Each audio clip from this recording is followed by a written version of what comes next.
नारायण नारायण नारायण। प्रणाम स्वामी जी। हमारे आश्रम में एक जिज्ञासु का प्रश्न आया है कि कर्ण पिशाचिनी क्या होती है और इसके विषय में आप विस्तार से बताइए। धन्यवाद। नारायण नारायण नारायण। जैसा कि कर्ण पिशाचिनी के विषय में अनेक जिज्ञासुओं के प्रश्न आते रहते हैं, तो ये जानना बहुत आवश्यक है, क्योंकि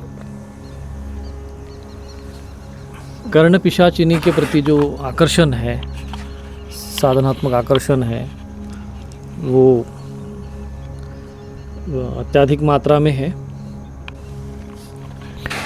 अनेक ज्योतिषाचार्य जो ज्योतिष विद्या में पारंगत होना चाहते हैं और जो किसी का भूतकाल भविष्यकाल जानना चाहते हैं, वो लोग कर्ण पिशाचिनी साधना की तरफ आकर्षित होते हैं। विशेषकर साधना के क्षेत्र में, आध्यात्मिक उपासना के क्षेत्र में एक ऐसा वर्ग होता है जो तामसिक साधनाओं के प्रति और विशेषकर निम्न तामसिक साधनाओं के प्रति आकर्षित होता है और तत्काल में कोई सिद्धि प्राप्त करके वो समाज में नाम, प्रसिद्धि, ऐश्वर्य, धन संपदा आदि चाहते हैं। तो ऐसे लोगों को प्रभावित करने के लिए कर्ण पिशाचिनी नाम की एक साधना करते हैं। तो कर्ण पिशाचिनी क्या होती है, तो समझ सकते हैं आप। इसमें दो शब्द है, कर्ण माने जो कान में, और पिशाचिनी प्रकृति है। तो पिशाचिनी एक योनि होती है जो प्रेत से भी उच्च एक श्रेणी होती है और शक्तिशाली मानी जाती है, जिसको पिशाच कहते हैं। उन्हीं की एक शक्ति है, पुरुष रूप में पिशाच और स्त्री रूप में पिशाचिनी। ये लोग तामस लोक में वास करते हैं। जैसा कि तल, अतल, सुतल, तलातल, रसातल, पातल आदि जो लोक माने जाते, पृथ्वी के नीचे जो लोक माने जाते हैं, वहाँ पर जो तामस लोक है, वहाँ पर ये आसुरी तत्व वास करते हैं। और कुछ ऐसे स्त्रियाँ भी होती हैं जो तांत्रिक प्रकृति की होती है, निम्न तांत्रिक प्रकृति की होती है। वो भी मरने के उपरांत पिशाचिनी की योनि में चली जाती है और इस प्रकार से वो एक प्रेत योनि को प्राप्त होती है।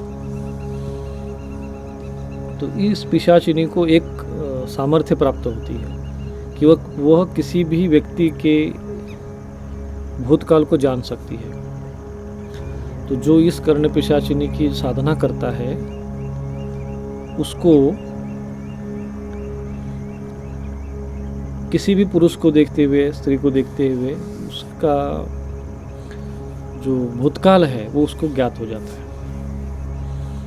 तो इस विषय में मैं अपने जीवन में जो एक अनुभव जो मैंने किया है कि एक ऐसे साधक थे और मैंने देखा कि वो ऐसे सड़कों पे अपना बैठ के ऐसे लोगों को बता दिया करते थे। कोई भी दिखा तो उसका नाम, घर का पता, गाड़ी का नंबर क्या है, तुम क्यों, तुम्हारे सर जेब में कितने रुपए पैसे हैं, ये सब चीज़ें वो बता देते थे। तो उनके पास कर्ण पिशाचिनी सिद्धि थी।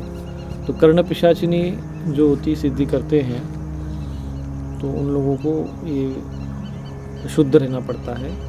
कुछ अशुद्ध क्रियाओं के द्वारा भी इनकी सिद्धि की जाती है। मंत्र महारणव एक ग्रंथ आता है, उसके एक मिश्र खंड में इस प्रकार के कुछ मंत्रों का भी वर्णन है जो कर्ण पिशाचिनी से संबंधित है। तो ये जो साधना जो लोग करते हैं, तो उनको किसी भी व्यक्ति को देखते से उसके भूतकाल को, वर्तमान को वो लोग जान सकते हैं। तो ऐसे लोग जो इस प्रकार की साधना करते हैं, ज़्यादातर उनको बहुत समाज के लोग सिद्ध महापुरुष मान लेते हैं, चमत्कारिक पुरुष मान लेते हैं और उनकी बताई हुई बातों को वो लोग स्वीकार कर लेते हैं। तो अधिकांश जो कर्ण पिशाचिनी के जो उपासक होते हैं, वो एक स्थान पे कभी नहीं रहते, क्योंकि उनकी जो बताई हुई वर्तमान और पिछली घटनाएं तो सत्य होती, लेकिन भविष्य कभी इनका सत्य नहीं होता। अच्छा, कई ग्रंथों में ये भी वर्णन आता है कि महर्षि व्यास जी ने इनकी कर्ण पिशाचिनी साधना वगैरह की थी। तो महर्षि व्यास जी एक उच्च कोटि के ऋषि रहे, संत रहे हैं। वो इस प्रकार की कर्ण पिशाचिनी साधना आधनाओं की चक्रव्यूह में वो कभी पढ़ने वाले नहीं है, और न कोई ऐसे सिद्ध जो सिद्ध महापुरुष होते हैं वो इस प्रकार की पैशाचिक साधनाओं की तरफ आकर्षित नहीं होते हैं। परंतु लोग ये सोचते हैं कि महर्षि व्यास जी के पास त्रिकाल दृष्टि थी, किसी का भूतकाल बता देते थे, भविष्यकाल बता देते थे, तो वो कर्ण पिशाचिनी के कारण बता देते थे। ऐसा कई शास्त्रों में लिख दिया गया है, परंतु इसमें सत्यता कहीं नहीं, क्योंकि उनकी जो सिद्धि है वो सात्विक सिद्धि है और योग बल से उन्होंने वो सिद्धि, स्वयं के ये योग बल से उन्होंने वो सिद्धि प्राप्त की हुई है। और कहीं ऐसा वर्णन नहीं आता है कि इस मंत्र के ऋषि महर्षि व्यास जी हो। तो जो कर्ण पिशाचिनी की उपासना करता है वो भूतकाल बता के सिद्ध महापुरुष तो समाज में बन जाता है, लेकिन वो भविष्यकाल नहीं बता सकता। उसके भविष्यकाल की बताई हुई बात सत्य नहीं होती है। तो भूतकाल बता देने से हमें कोई विशेष लाभ होता नहीं है, परंतु हम जब वो भूतकाल बता देता है तो हम उनके भविष्यकाल को भी सत्य मानकर कार्य करते हैं, लेकिन उनका भविष्यकाल सत्य नहीं होता है। अब कर्ण पिशाचिनी सिद्ध करने के बाद उसके जो दुष्परिणाम होते हैं वो इतने भयानक होते हैं कि हमारे वाराणसी में भी ऐसा, मैंने एक पुस्तक में मैंने इसका वर्णन किया है, और कुछ ऐसे आध्यात्मिक ग्रंथ है जैसे गुप्त भारत की खोज आदि ग्रंथों में भी कि इस प्रकार के जो पैशाचिक साधना करने वाले लोग होते हैं एक प्रेतों की तरह रहते हैं, उनको गंदा रहना पड़ता है। फिर वो जो पिशाचिनी है वो उनके साथ शारीरिक संबंध भी बनाती है, एक प्रकार से उनका रक्त चूस लेती है, उसका विवाह होने नहीं देती है, और ऐसा व्यक्ति जीते जी नरक भोगता है, क्योंकि वो पिशाचिनी तो पिशाचिनी ही है। तो जो ये साधना करता है उसका जीवन नरक होता है, और जो भी व्यक्ति ऐसे लोगों के संपर्क में आता है उनका भी जीवन, विशेषकर जो पुरुष होते हैं उनका जीवन भी नरक में बन जाता है, क्योंकि ये जो जिनके पास ये सिद्धि होती है वो उस पिशाचिनी को किसी पुरुष के पीछे लगा देती है कि हाँ क्योंकि उसको तो नया उसको कोई युवा शरीर चाहिए। तो फिर ऐसे जो लोग होते हैं ज्योतिषाचार्य बन जाते हैं, या इस प्रकार की जो चमत्कारिक सिद्धि जिनके पास होती है, तो ऐसे लोग जब वो पिशाचिनी उनको कष्ट पहुंचाती है तो ये दूसरों के शरीर में उनको एक संकेत कर देती है या उसके साथ संबंध बना देती है। तो फिर पिशाचिनी उस पुरुष के पास जाती है जहाँ ये लोग भेज देते हैं, फिर उसके साथ फिर वही शारीरिक संबंध बनाती है जो जिन्होंने कर्ण पिशाचिनी सिद्धि की, जिसके साथ वो संबंध बना रहे थे। तो इसीलिए ऐसे लोगों के पास जो चमत्कारिक लोग होते हैं, जिनके पास प्रेत सिद्धि होती है, पिशाचिनी सिद्धि होती है, भूत प्रेत से संबंधित जो लोग होते हैं, ऐसे लोगों से सदैव बचकर रहना चाहिए।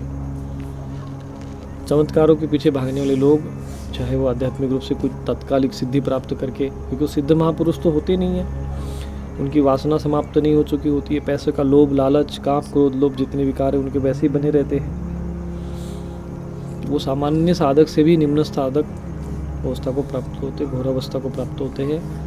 और सबसे बड़ी बात यह है कि मरने के उपरांत वो जो साधक होता है, जो उस पिशाचिनी जिसने सिद्ध की है, वो उसी की योनि को प्राप्त होता है, यानी पिशाचिनी उसको अपने साथ ले जाती है मृत्यु के समय।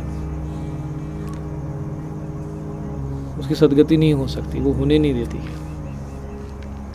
और ऐसा साधक शुद्ध रूप से नहीं रह सकता, गायत्री मंत्र का जप नहीं कर सकता है, भगवान की भक्ति नहीं कर सकता, उपासना नहीं कर सकता। लेकिन समाज में ऐसे लोग होते हैं, और विशेषकर मैंने अनेक साधुओं को भी देखा है, जो घूमने वाले जो साधु होते हैं, बिल्कुल बल्कि वो साधु की तरह लंबा टिक्का लगा लेते हैं, ऐसे घुमा लेते हैं, गाँव में घूमते हैं, और वो किसी को भी देख ले और तुम्हारा नाम बता देंगे, तुम्हारे बारे में हर चीज़ बताना शुरू कर देंगे।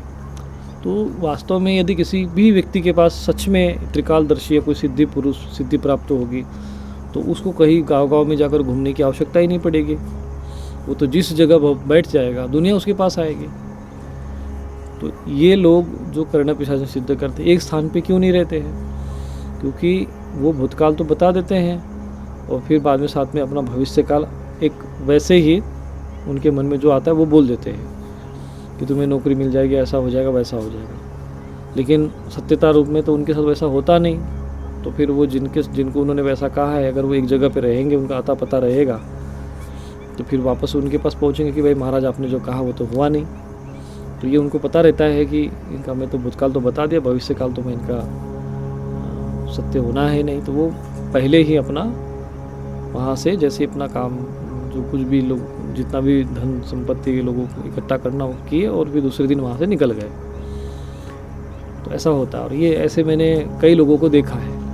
और हनुमान जी की कृपा से मैं जब भी ऐसे लोगों को कुंभ के मिले हुए मैंने ऐसे जब भी ऐसे लोगों को देखता हूँ तो मेरी दृष्टि पड़ती है तो मुझे स्वतः अंदर से अंतःकरण से पता चल जाता है कि हाँ इसके पास कर्ण पिशाच इसने सिद्ध की हुई है। तो जो आध्यात्मिक जगत में कुछ निम्न प्रकृति की जो साधनाएं हैं, इस प्रकार की जो साधनाएं हैं जो चमत्कारिक लगती है, जो आकर्षित करती है, इन आकर्षण में आकर इस लोभ में आकर इस प्रकार की साधनाएं कभी भी किसी भी साधकों को नहीं करनी चाहिए। अन्यथा उसका जो लोक परलोक ये मानव जीवन और परलोक बहुत घोर कष्टकारी बन जाता है। वो बाहर से केवल समाज को एक सिद्ध चमत्कारिक व्यक्ति दिखता है, लेकिन अंदर जो उसका जीवन जो पिशाचिनी उसके जीवन को जिस तरह से नरक में बना देती है उसको केवल वही जानता है। तो ऐसे कई वर्णन महापुरुषों ने भी, ऐसे कई जो कर्ण पिशाचिनी वाले साधकों ने जो ऐसे कुछ साधक रहे हैं जिन्होंने ऐसे अपने अनुभव बताए कि मेरे साथ क्या हुआ। ऐसे बनारस में एक व्यक्ति थे, उन्होंने अपने बारे में इस प्रकार का वर्णन किया था। शायद मुझे थोड़ा सा ठीक से याद नहीं, लेकिन ये वर्णन गुप्त महाराज की खोज ऐसी पुस्तक में आता है। तो कभी भी ऐसे चक्रव्यूह में नहीं पढ़ना चाहिए। और मैं आपको ये सारा विषय इसलिए बताया ताकि कोई भी युवा पीढ़ी, नया साधक जो जानता नहीं है और कभी भूतकाल भविष्य काल ये सब चमत्कारिक सिद्धि पाने के चक्कर में कभी कभी इस प्रकार की घोर तामसिक साधनाओं को करके अपने जीवन को नरकमय और अज्ञान में डुबो देता है, अंधकार में डुबो देता है और जीवन को नरक बना देता है। तो ये है कर्ण पिशाचिनी साधना के विषय में ऐसी बात है। मेरे भी अपने निजी अनुभव है। कभी मैं आपको बताऊंगा कि मैंने ऐसे साधकों को देखे हैं। सामान्य रूप से समझ लीजिए कि ये एक अच्छी साधना नहीं है और यदि ग्रंथों में भी इसका वर्णन है किसी भी प्रकार से, तो ज़रूरी या आवश्यक नहीं है कि वो साधना सबको करनी ही चाहिए। आगे भी मैं अन्य भी जो साधना है, यक्षय अप्सर है, गंधर्व साधना है, अन्य भी आजकल चैनलों में भी, यूट्यूब चैनलों में बहुत प्रकार की साधनाओं का वर्णन लोग बता रहे हैं। तो इन साधनाओं को करने के जो सुपरिणाम और दुष्परिणाम क्या होते हैं, इसको मैं बताने का कार्य आरंभ किया हूँ। इसके पीछे कारण ये है कि हम आध्यात्मिक जगत के उस रहस्य को समझ सके और जो सही और गलत दोनों चीज़ें समझ सके कि अध्यात्म में इस प्रकार की भी तामसी निम्न प्रकार की साधनाएं भी होती है और हमें सही प्रकार की साधना है, उन दोनों में से कौन सी साधना हमें उसका चुनाव करना चाहिए वो आप समझ सको। ऐसा नहीं कि कोई व्यक्ति इन साधनाओं को किया चमत्कार के चक्कर में और किसी भी रूप में जिसको कुछ पता नहीं है और एक बार वो फंस गया तो इसके जाल से निकलना बड़ा मुश्किल होता है। फिर वो पीछे लौट नहीं पाता है और फिर वो जीवन भर पछताता है। तो ये पछतावा आपको न करना पड़े, आपके जीवन में इस प्रकार की कोई घटना न हो, बल्कि ये स्वयं करना भी नहीं है। और जिनके पास इस प्रकार की सिद्धि हो तो ऐसे लोगों के पास जाना भी नहीं चाहिए। ये भी मैं आपको समझाना चाहता हूँ। तो आप यही मेरे उद्देश्य है कि आपको मैं समाज को, आप सबको इस विषय में जागरूक बनाऊं और सतर्क करूं। नारायण नारायण नारायण।